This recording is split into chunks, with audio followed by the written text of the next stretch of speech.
Visa, work visa সহ নানা visa, তারা ভিসার জন্য আবেদন আবারও গ্রহণ করবে, বায়োমেট্রিক নেবে, সবই করবে। এটি একটি বিজনেস প্রসেস, তারা এটার সাথে জড়িত থাকবে। যত পাসপোর্ট তারা গ্রহণ করবে তত বেশি তাদের বিজনেস রান করবে।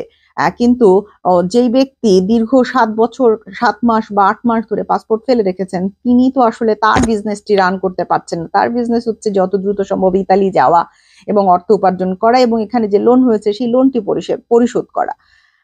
তো সেই কারণেই আসলে সেই বাস্তবতার প্রেক্ষিতেই তারা কিন্তু আন্দোলন করতে চাইছেন। কিন্তু আমি যেটি বলবো যে আন্দোলন কখনোই আপনাদের এখানে ভালো ফল বয়ে নিয়ে আসবে না।